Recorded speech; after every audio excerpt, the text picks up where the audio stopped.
Dalam nama Bapa dan Putra dan Roh Kudus. Amin.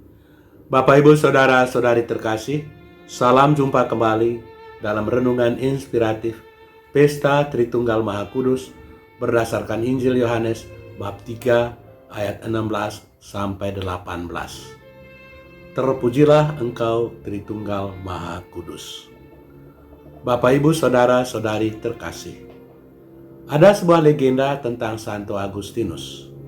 Seturut legenda itu, pada suatu hari Agustinus berjalan-jalan di pinggir pantai sambil merenungkan misteri Allah Tritunggal Maha Kudus. Tiba-tiba dia melihat seorang anak kecil sedang menggali lubang dan berusaha mengisi air laut ke dalamnya. Agustinus bertanya kepada anak itu, "Apakah yang engkau lakukan?" Anak itu menjawab, "Saya ingin mengeringkan air laut ini dan mengisinya ke dalam lubang yang telah saya gali ini." Mendengar hal itu, Agustinus tertawa terbahak-bahak karena menganggap pekerjaan itu sebagai pekerjaan yang sia-sia. Lalu ia berkata kepada anak itu, "Engkau tidak mungkin bisa melakukannya. Bagaimana mungkin engkau bisa mengisi air laut yang begitu banyak ke dalam lubang yang sangat kecil itu?" Anak itu berdiri dan berkata kepada Agustinus, "Anda pun melakukan hal yang sama. Bagaimana mungkin Anda bisa memahami misteri Allah Tritunggal yang maha gitu besar dengan otak Anda yang begitu kecil?"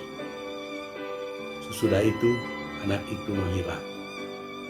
Seturut legenda itu, ternyata anak kecil yang menggali lubang itu adalah Yesus sendiri yang coba berusaha untuk memecahkan persoalan yang dialami oleh Santo Agustinus. Bapak, Ibu, Saudara-saudari terkasih, pesan dari cerita itu kiranya cukup jelas, yakni betapa sulit kita memahami misteri Allah Tritunggal Maha Kudus. Ajaran tentang Tritunggal Maha Kudus menyebabkan orang-orang Kristen dituduh sebagai penganut politeisme, yakni percaya kepada banyak dewa. Tetapi kalau kita mendalami ajaran tentang Tritunggal Maha Kudus, kita bisa melihat bahwa tuduhan itu tidak beralasan. Hakikat Allah adalah satu, tetapi Dia menampakkan diri keluar dalam 3 pribadi yang berbeda, yakni Bapa, Putra, dan Roh Kudus. Tadi di dalam bacaan kedua, kita mendengar Santo Paulus mengucapkan berkat yang bersifat trinitaris. Kasih karunia Tuhan Yesus Kristus dan kasih Allah dalam persekutuan Roh Kudus menyertai kamu sekalian. Kata-kata Santo Paulus ini telah digunakan oleh imam sebagai salam pembukaan di dalam perayaan Ekaristi Kudus. Rahmat Tuhan kita Yesus Kristus, cinta kasih Allah, dan persekutuan Roh Kudus bersertamu. Dengan menempatkan salam itu pada setiap Ekaristi yang dirayakan, gereja mau menunjukkan bahwa kehadiran Tritunggal Maha Kudus di dalam kehidupan manusia merupakan sesuatu yang real dan nyata. Masing-masing pribadi di dalam Allah Tritunggal itu memberkati semua umat yang hadir dalam perayaan Ekaristi Kudus. Kenyataan bahwa Allah Tritunggal Maha Kudus merupakan satu misteri yang sulit dipahami sama sekali tidak berarti bahwa misteri itu tidak bisa dipahami sama sekali. Ada orang berpikir tentang Allah Tritunggal di dalam istilah fungsi yang berbeda-beda. Allah adalah satu di dalam hakikat, tetapi mempunyai fungsi yang berbeda-beda di dalam berelasi dengan manusia.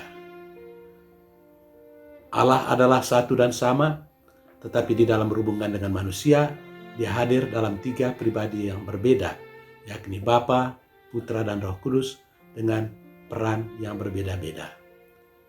Bapa adalah pencipta, Putra adalah penebus yang karyanya tetap nampak dalam usaha karya pembebasan manusia dari berbagai dosa. Roh Kudus yang berasal dari Bapa dan Putra bertugas melanjutkan karya Kristus di dunia ini. Bapak, Ibu, Saudara-saudari terkasih, di tingkat doktrin, ajaran tentang Tritunggal Maha Kudus mungkin memang sulit dipahami. Tetapi di dalam pengalaman hidup sebagai orang-orang Kristen, kehadiran Bapa, Putra, dan Roh Kudus sangat dirasakan. Pada pesta Tritunggal Maha Kudus ini, marilah kita bersyukur kepada Bapa yang telah menciptakan kita, dan Putra yang telah menebus kita, dan Roh Kudus yang senantiasa melimpahi kita dengan anugerah-anugerahnya. Semoga Allah Tritunggal Maha Kudus, Bapa, Putra, dan Roh Kudus memberkati kita semua. Tuhan memberkati kita. Amin. Dalam nama Bapa dan Putra dan Roh Kudus.